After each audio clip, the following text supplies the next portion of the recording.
Hey, Creek Kids, it's Miss Tiffany from the Missouri City campus, and guess what? Can you believe it? It's day 5 of organizing all things. Oh my goodness, what a week we have had, and I have so enjoyed spending time with you.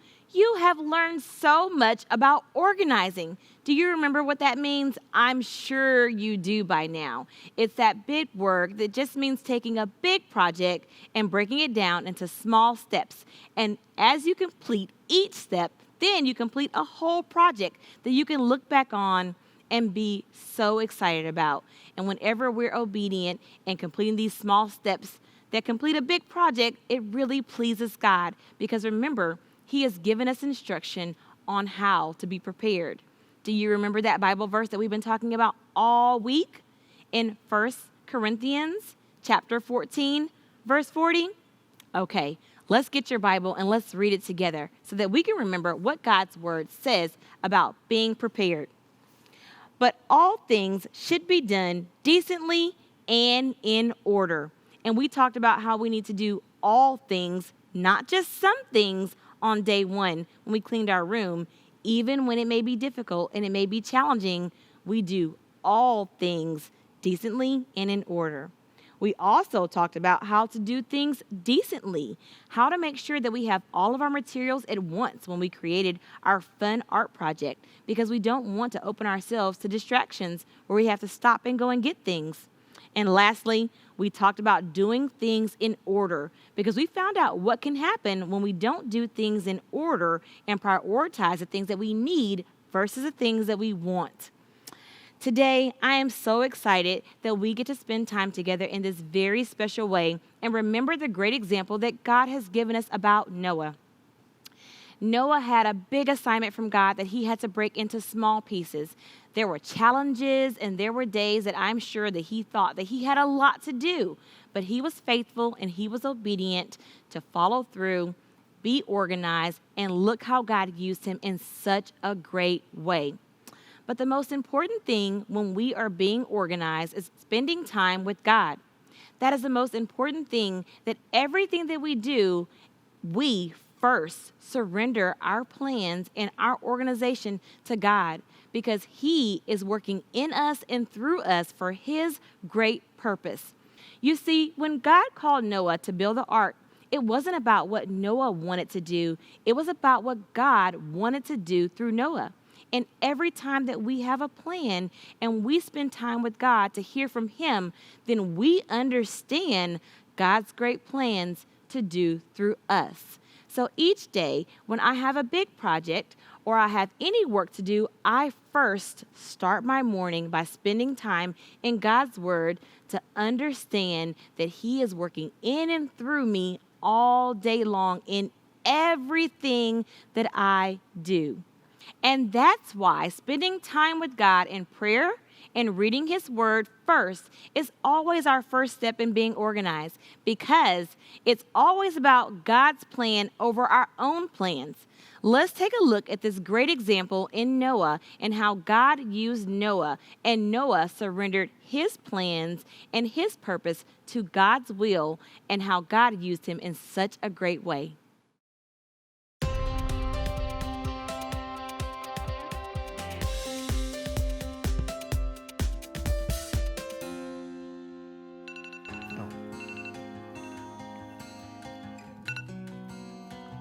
We use alarms for all kinds of things. A timer at a basketball game sounds an alarm to let you know the period is over. Alarms on clocks let us know when it's time to wake up in the morning. But sometimes an alarm can be really important.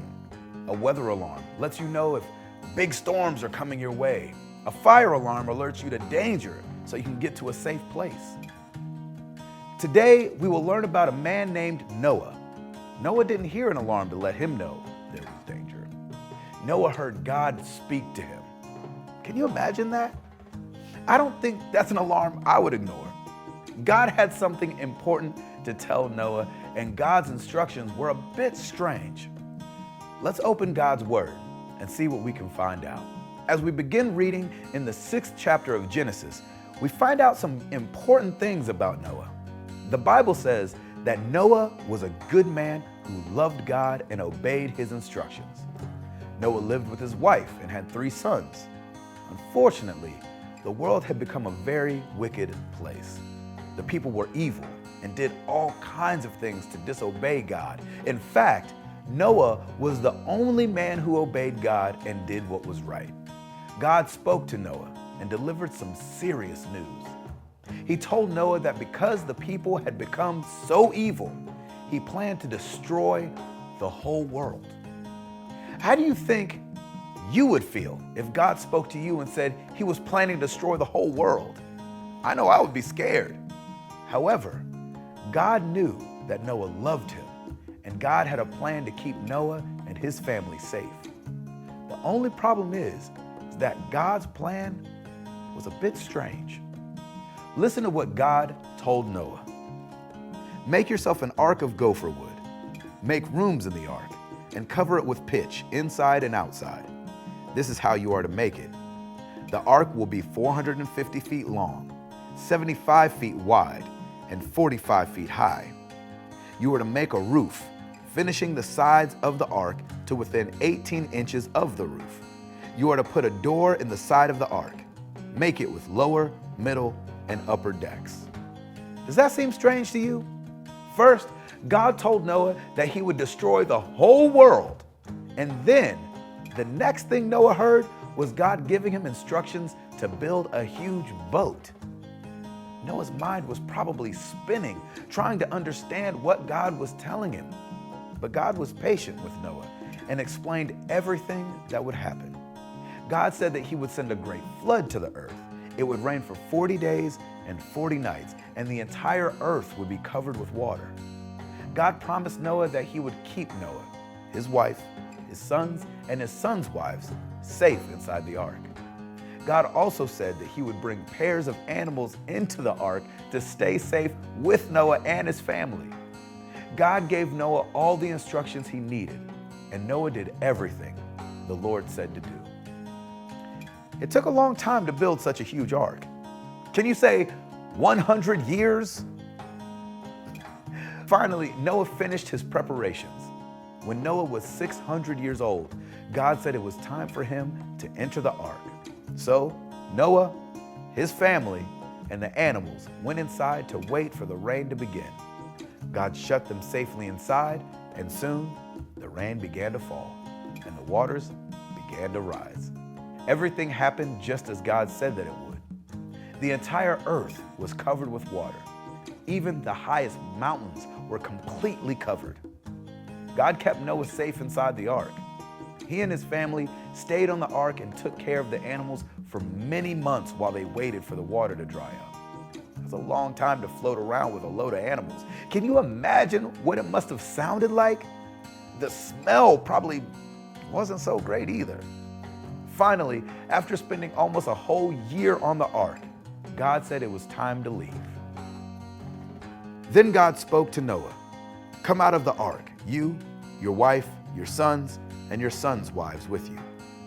Bring out all the living creatures that are with you, birds, livestock, those that crawl on the earth, and they will spread over the earth and be fruitful and multiply on the earth." So Noah, along with his sons, his wife, and his sons' wives, came out. You know, one of the things that I love about the example of Noah is that even though God showed Noah his plan, I'm sure there were a lot of things that Noah had to lean on God for to understand. You know, I'm thinking about many times this summer when I had plans and they've changed.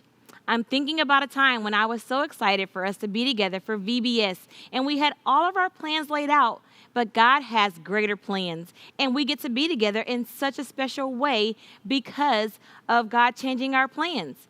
You know, sometimes we can want to be sad or we can want to be disappointed because plans change, but our joy comes from our trust and hope in God that whenever the plans that we have made change, God always has a purpose for it. He always has honor in it. He always has a purpose that's bigger than us. And all he asks us to do is to trust him and to be obedient. And in time, he will show us all of his plans. I have truly enjoyed spending this entire week with you in this very special way. It has made my heart so happy. I hope and pray that God has shown you all the ways that He can work in and through you while you are being obedient to do all things well, decently, and in order for His great glory. Can't wait to see you again, Creek Kids. Bye.